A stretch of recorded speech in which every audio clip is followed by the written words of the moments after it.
O Senhor esteja convosco.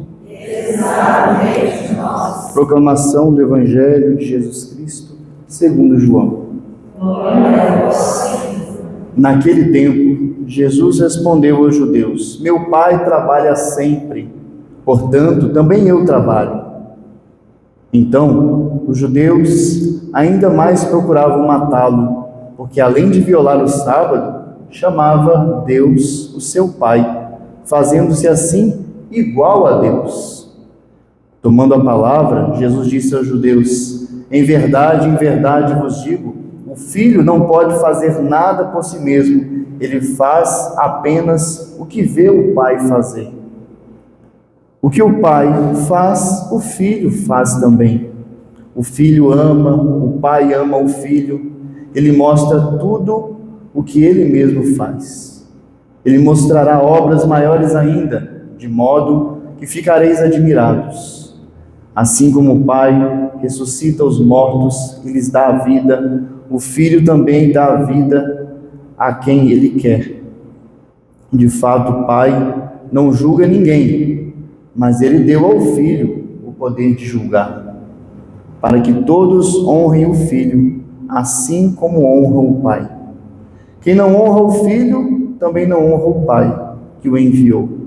Em verdade vos digo, quem ouve a minha palavra e crê naquele que me enviou, possui a vida eterna. Não será condenado, pois já passou da morte para a vida. Em verdade, eu vos digo, está chegando a hora, e já chegou, em que os mortos ouvirão a voz do Filho de Deus, e os que a ouvirem, viverão.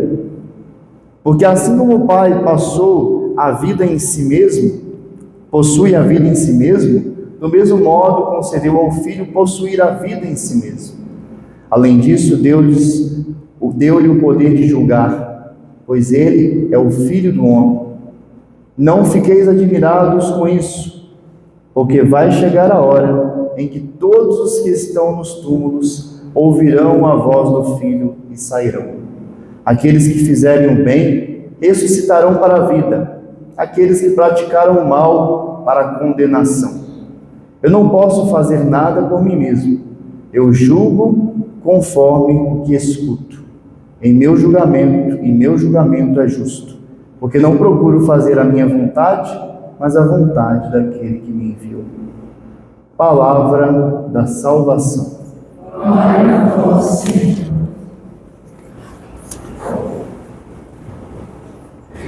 Meu Pai trabalha sempre, portanto também eu trabalho.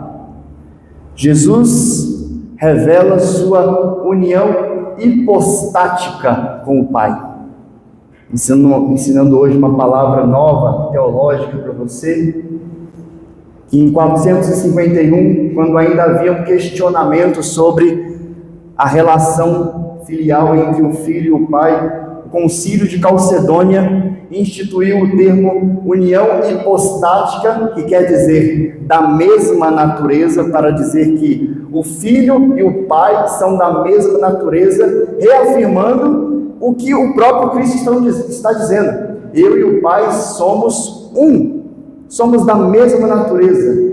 Ele é gerado do Pai, a revelação da Santíssima Trindade, e por meio dele nós somos salvos. Portanto, Jesus revela sua união hipostática com o Pai, e nesta revelação encontramos a plenitude da dignidade humana, a plenitude da nossa dignidade como filhos de Deus. Sem essa revelação de que Deus se fez homem e uniu a nossa natureza à do Pai, sem essa revelação, sem essa verdade, nós não podemos nos considerar filhos de Deus.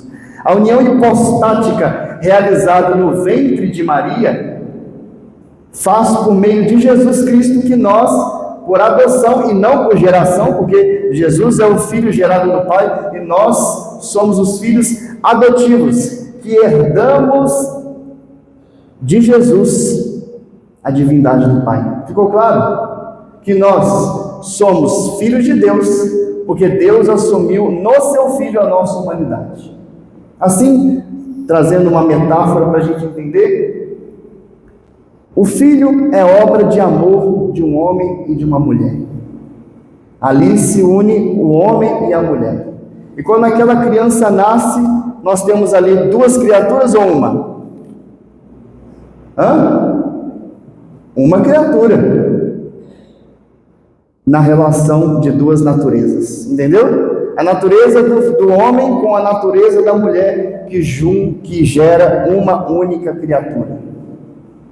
No entanto, o único que é da natureza do Pai, por geração, é o Cristo.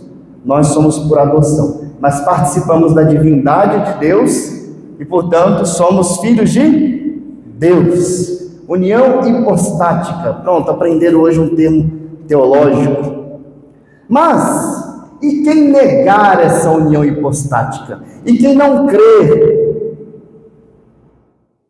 Os judeus, nós ouvimos aqui no Evangelho, em João capítulo 5, 18, os judeus ainda mais procuravam matá-lo, porque além de violar no sábado, chamava-se de filho de Deus. Quem não aceitar essa verdade, de que Jesus é filho de Deus, como poderá ser considerado filho de Deus e ser salvo por meio desta união? No versículo 24 nós ouvimos: quem ouve a minha palavra e crê nele que me enviou, possui a vida eterna, não será condenado,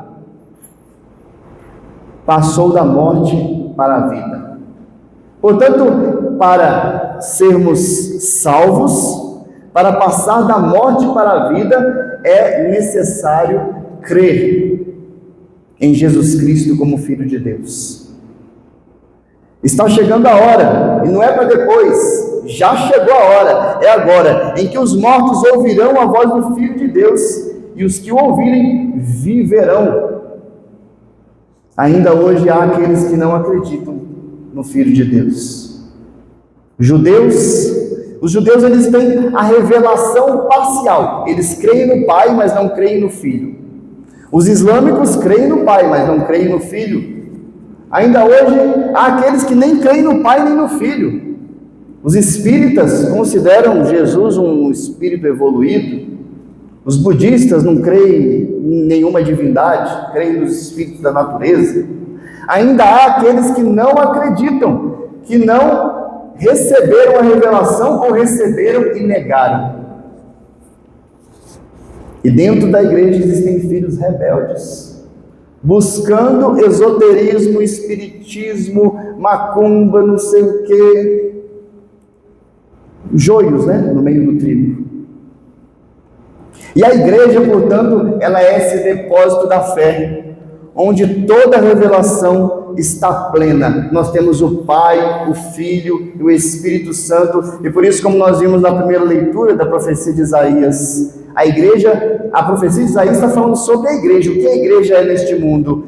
Aí Deus diz pelo profeta: eu atendo teus pedidos como favores, e te ajudo na hora da salvação. Preservei-te para seres elo de aliança entre os povos.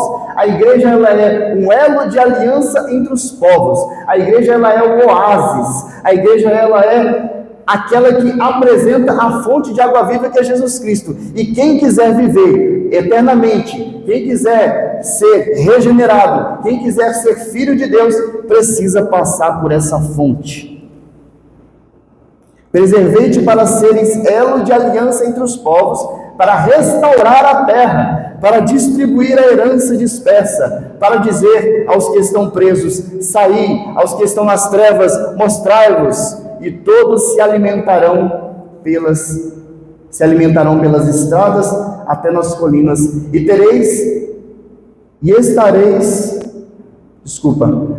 e até nas colinas estéreis se abastece, não sentem fome. E aí Jesus vai dizer: quem tem fome, vem a mim, quem tem sede, vem a mim, quem comer deste pão viverá eternamente. Quem comer do pão da padaria vai morrer. Quem comer do pão da Igreja Universal, me desculpa, aquele pão lá vai morrer também.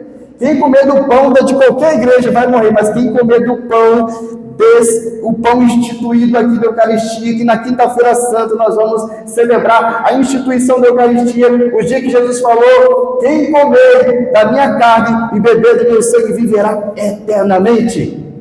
E aí eu faço minhas também as palavras de um padre americano que viralizou um tempo aí atrás, dizendo que os satânicos não vão buscar pãozinho lá na Assembleia de Deus. Os satânicos não vão buscar pãozinho sagrado lá na igreja metodista, batista, eles vão buscar aqui, porque eles acreditam que aqui, neste altar, está o Filho de Deus vivo. Os satânicos têm mais fé do que a gente, que vem comungar Jesus na Eucaristia e ainda passa a mão na roupa. Meu Deus do céu!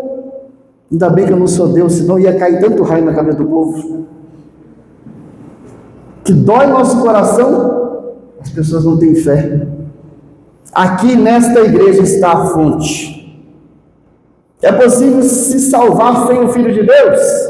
Versículo 26. O Pai concedeu ao Filho possuir a vida em si mesmo. Deu-lhes o poder de julgar. Tem gente que fala assim: ai, pode viver do jeito que você quiser, porque Jesus não julga ninguém. Ele está dizendo: o Pai não julga, mas deu ao Filho o poder de julgar, porque Ele é o Filho do homem. É Ele quem dá a vida, Ele é a fonte de água viva. É Ele quem julga os corações. Termino dizendo que o Pai ama o Filho e lhe mostra tudo o que Ele mesmo faz. E lhe mostrará obras ainda maiores, de modo que ficareis admirados. Assim como o Pai ressuscita os mortos, Ele dá a vida, o Filho também dá a vida a quem Ele quer. O Filho dá a vida a todos, a quem Ele, aquele que crê. E aquele que crê, assimila sua vida à vida dele. Não vive do jeito que quer, faz a vontade do Pai. Ele diz: o Filho não faz nada por si mesmo, ele faz a vontade do Pai. Ninguém poderá ser salvo pela sua própria vontade, somente pela vontade do Pai. Ou nós nos acertamos no caminho de Deus, no caminho da fonte, ou só encontraremos dor e tristeza fora desse caminho. Glória ao Pai, ao Filho e ao Espírito Santo,